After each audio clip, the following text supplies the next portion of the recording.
कहा था कि तुम्हारी महफिलों में हम बड़े बूढ़े जरूरी हैं, हम नहीं होंगे तो पगड़ी कौन बांधेगा। बुजुर्गों का होना समाज में बहुत आवश्यक है और यह दुर्भाग्य है कि हम बुजुर्गों को आज दरकिनार करते हैं, वृद्धाश्रम में छोड़ आते हैं। साहित्यकार भी है और मैंने अभी घंटों आपके साथ बैठकर कुछ शायरो शायरी सुना भी है, तो मैं चाहूँगा कि हमारे दर्शकों को भी कुछ आप सुनाएं। ऐसा है, मैं शायर नहीं हूँ, मैं हिंदी का पाठक हूँ। और कहा किसी ने कि शेरबाजी वो करे जो जान की बाजी रखे। शेरबाजी वो करे जो जान की बाजी रखे, अपने को मर मिटे पर दोस्त को राजी रखे। काश मैं भी शायर होता तो शायराना अंदाज मेरा है, लेकिन मैं शायर नहीं हूँ। पास ऐसी कलम होती है। कहा है उन्होंने कि हर क्रांति कलम से शुरू हुई संपूर्ण हुई। क्रांति चाहे जितनी भी हुई, उसकी शुरुआत इसी कलम से हुई।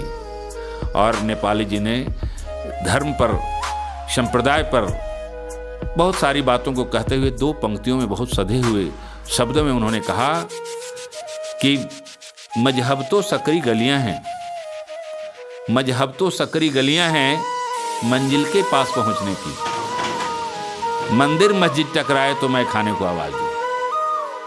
मधुशाला में जिस बच्चन ने मधुशाला की व्याख्या करने में पूरी एक पुस्तक लिखी, यद्यपि उन्होंने भी स्वीकारा कि मंदिर मस्जिद भेद कराती मील कराती मधुशाला। नमस्कार, आप देख रहे हैं बेरमो टुडे। मैं हूं अफरोज़ आलम। अभी हम बेरमो कोयलांचल के पिछड़ी में मौजूद है और बिंदेश्वरी दुबे आवासीय कॉलेज में मौजूद है। यहाँ पे हमारे साथ बात करने के लिए आज बीडीए कॉलेज के प्रिंसिपल रविंद्र कुमार सिंह जी मौजूद है। सर, बेरमो टुडे में आपको बहुत बहुत स्वागत है। बहुत बहुत धन्यवाद। आपको बता दें कि अभी हम लोग घंटों से यहाँ बैठे हुए हैं और इनके द्वारा जो शायरो शायरी हमने काफ़ी सुना अभी, और हमने सोचा कि आपको भी इससे रूबरू इनसे करवाए और कुछ शायरो शायरी से बात किया जाए। तो सबसे पहले हम कुछ इनसे संदेश लेना चाहेंगे। सर, अभी जैसे शिक्षा के दौर में बहुत सारे लोग जो है अपने बच्चों को अंग्रेज़ी की ओर लेकर जा रहे हैं और अपनी मातृभाषा को भूलते जा रहे हैं, तो इस पर क्या कहेंगे? अंग्रेजी की ओर आज जो हमारा रुझान बढ़ता चला जा रहा है, अपने बच्चों को अंग्रेजी में शिक्षा देते हैं, इसका एकमात्र सोच उन अभिभावकों का यह है कि अंग्रेजी शिक्षा ही हमें रोज़गार दे पाती है, हिंदी से हमें रोज़गार नहीं मिल पाती। लेकिन उन्हें यह पता होना चाहिए कि हिंदी हमारी राष्ट्रभाषा है। राजभाषा के रूप में संविधान ने 1947 के बाद 1949 को 14 सितंबर को राजभाषा का दर्जा मिला है हिंदी को, और हिंदी में वह सब खूबियां हैं जो किसी को भी रोज़गार उपलब्ध करा सकती है। यह बात और है कि आज की जो स्थिति है उसमें यह कहा जा सकता है कि राजा अब अंग्रेज नहीं, अंग्रेजी रानी करती उससे अधिक कहीं अब यह मनमानी। और आज अंग्रेजी मनमानी कर रही है, यद्यपि राजा अंग्रेज नहीं है।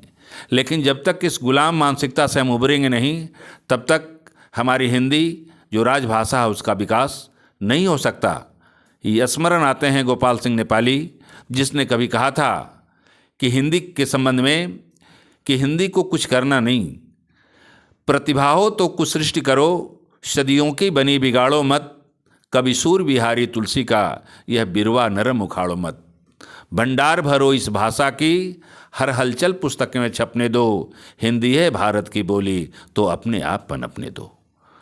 इस हिंदी भाषा के प्रति, राष्ट्रभाषा के प्रति जिसने यह संदेश बहुत पहले दिया है, उसके बाद भी आज हम अपनी भाषा के प्रति ऐसे उपेक्षित भाव मन में रखते हैं, यह हमारे लिए बहुत ग्लानि की बात है, यह बहुत गैरत की बात है। अभी 2 सालों से जिस तरह से कोरोना महामारी के कारण बच्चों का शिक्षा जो है वो सही ढंग से हो नहीं पा रहा, वो घर पर रहकर सही ढंग से शिक्षित अपने आप को नहीं बना पा रहे, उनके गार्जियन उस तरह से ट्रीट नहीं कर पा रहे शिक्षा की ओर, तो उस पर क्या कहना चाहेंगे? ऐसा है, कोरोना काल ने सबसे ज़्यादा तबाह अगर किसी को किया है तो वह शिक्षा व्यवस्था को किया है। शिक्षा कहना तो चाहिए कि शिक्षा व्यवस्था को करीब करीब ध्वस्त सा कर दिया है। पिछली बार भी हम लोगों ने देखा था, सीबीएसई ने रिजल्ट दे दिया, बिना पढ़े बिना परीक्षा दिए रिजल्ट हो रहा है। इससे बच्चों का बौद्धिक विकास तो अवरुद्ध हो ही गया है, शिक्षकों का वैचारिक ज्ञान भी कुंठित सा हो गया है। बात यह आई ऑनलाइन पढ़ाने की। ऑनलाइन या हम सेमिनार करते थे वो वेबिनार में बदल गया। यह स्थिति कोरोना के कारण हुई, लेकिन इससे सचमुच अगर कहा जाए तो हमारी व्यवस्था, जो शैक्षिक व्यवस्था है वो कुंद हो गई। यद्यपि प्रयास हमने किया है, लेकिन परिणाम ऐसा कुछ नहीं मिला।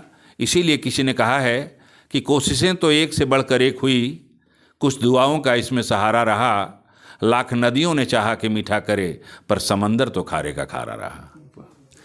अभी के दौर में जिस तरह देखिए, अभी हम लोगों ने अपने दर्शकों को, नेताओं को सुनाया, जनता का सुनाया, पत्रकारों को सुनाया, लेकिन आप चूँकि प्रिंसिपल है, शिक्षक है, तो हम चाहेंगे सर, क्योंकि बच्चों के बीच जो है वो संस्कार जो पहले के समय में होता था, आज कहीं ना कहीं वो संस्कार धूमिल हो चुका है, बच्चों के अंदर वो संस्कार नहीं मिल पा रहा है, तो इस पर क्या कहेंगे सर?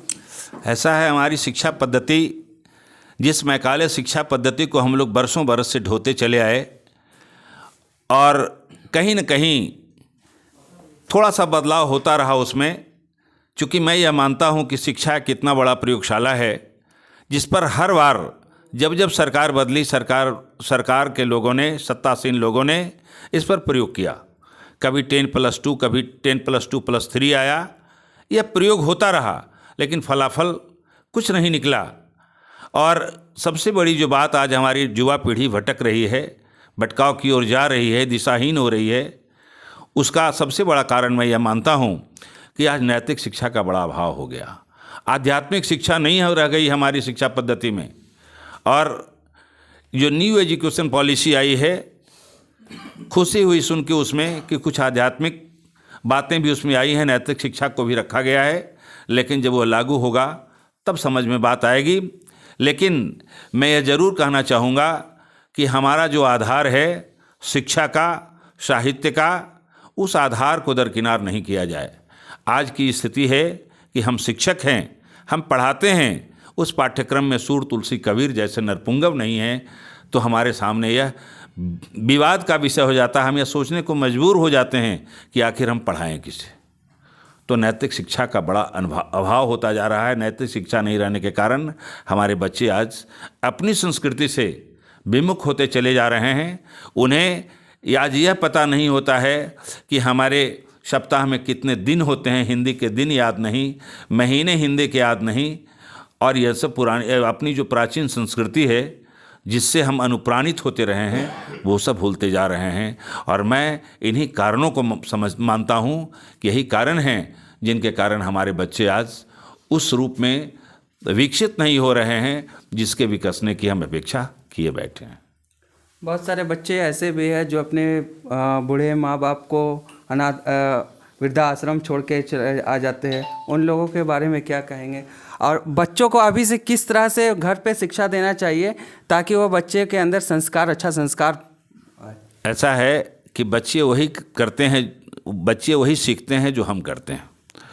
आए दिन देखने को फेसबुक पे मिलता है, छोटी छोटी कहानियों में बड़े उद्धरण भरे पड़े हैं कि हमने जो किया है बच्चे हमसे सीखे हैं। और इसीलिए एक प्रसिद्ध शायर मुनव्वर राना ने कहा है, कभी इस भटकती हुई पीढ़ी को देखते हुए, बदलाव जो पीढ़ी में आई, भटकाव में जो दिशाहीन होते जा रही हमारी पीढ़ी, उन्हीं पीढ़ियों को उन्होंने ये संदेश दिया था। कभी कहा था कि तुम्हारी महफिलों में हम बड़े बूढ़े जरूरी हैं, हम नहीं होंगे तो पगड़ी कौन बांधेगा।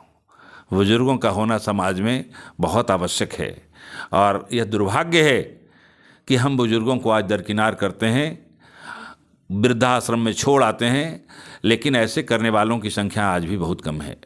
हिंदुस्तान गाँवों का देश है, और गाँव में एक भी उदाहरण ऐसा नहीं मिलेगा जो अपने बूढ़े बाप को वृद्धाश्रम छोड़ आते हैं।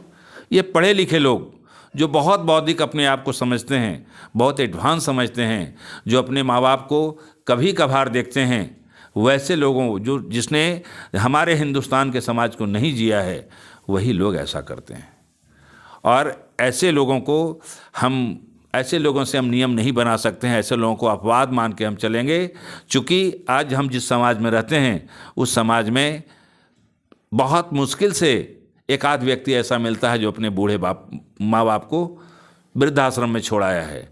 जो छोड़ा है ऐसा, वह अपने आप को बड़ा उच्च कुलीन मानता है, यद्यपि वह है नहीं, लेकिन बदलते परिवेश में पाश्चात्य सभ्यता संस्कृति को देखकर ऐसा सीखा है, तो उसकी बुरी स्थिति, उससे बुरी स्थिति उसके बाल बच्चों के द्वारा उसकी होने वाली है या हो रही है।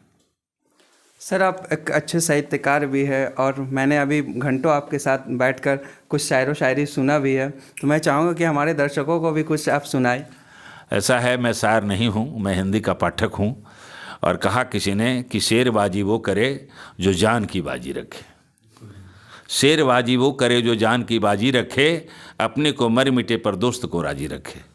काश मैं भी शायर होता तो शायराना अंदाज मेरा है, लेकिन मैं शायर नहीं हूँ। मैं किसी की बात को कहने का प्रयास करता हूँ, लेकिन मैं ऐसा ज़रूर कहूँगा कि मेरा मिजाज है कि हम अपने आप को उस रूप में प्रस्तुत करें। और बहुत सारी चीज़ें हैं कहने की, क्या क्या छुपाएं तुमसे, क्या क्या सुनाएं तुमसे, इस ज़िंदगी की हालत सागर से कम नहीं है। हम वित्तरहित में ज़िंदगी गुजार दिए, और प्रतिभा के बारे में क्या कहें। हम लोगों ने जो पढ़ा, अपना होम चढ़ाया, वित्तरहित में समाप्ति की ओर अब हैं। तो कहने का तात्पर्य हमारा कि कहने को बहुत कुछ है और बहुत कुछ कहते रहे हैं, लेकिन पढ़ते रहे हैं साहित्य को, उस साहित्य को जिस साहित्य को पढ़कर लोग गौरवान्वित होते हैं। हमने निराला प्रसाद पंत, महादेवी वर्मा, गोपाल सिंह नेपाली और दिनकर को पढ़ा है, जिसने यह सीख दिया है कि साहित्य ही समाज का दर्पण होता है। साहित्य ही ऐसी विधा है जिससे समाज चालित होता है, और समाज में, साहित्य में वह सब कुछ होता है।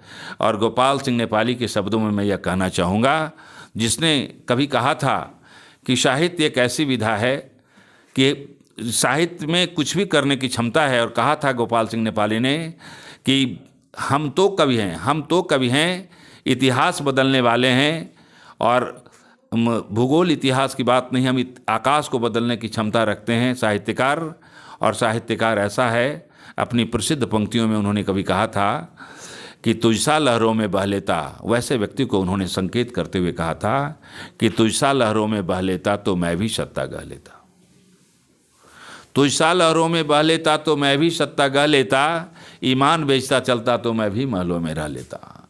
हर दिल पर झुकती चली मगर ये आंसू वाली नमकीन कलम, मेरा धन है स्वाधीन कलम।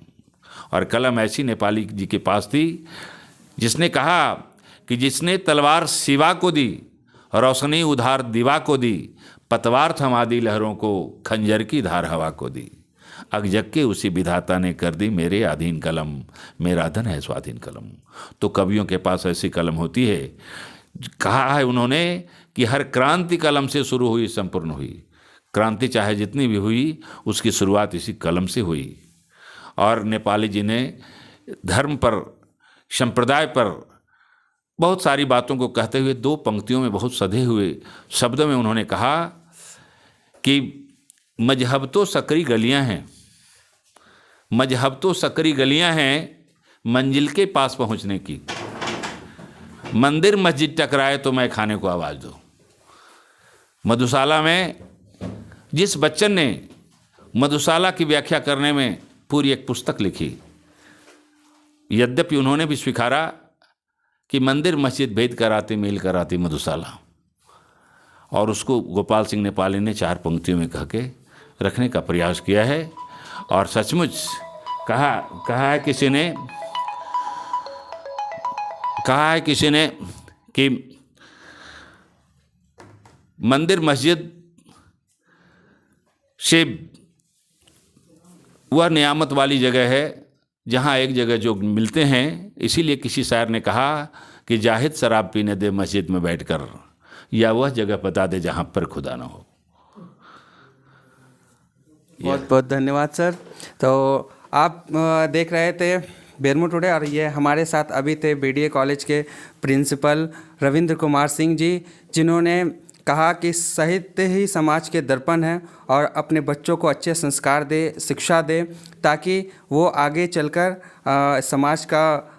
समाज को आगे बढ़ा सके और एक अच्छे संस्कार घर पर बना सके। तो आप देख रहे थे बेलमू टुडे, मैं हूं अफरोज़ आलम, धन्यवाद।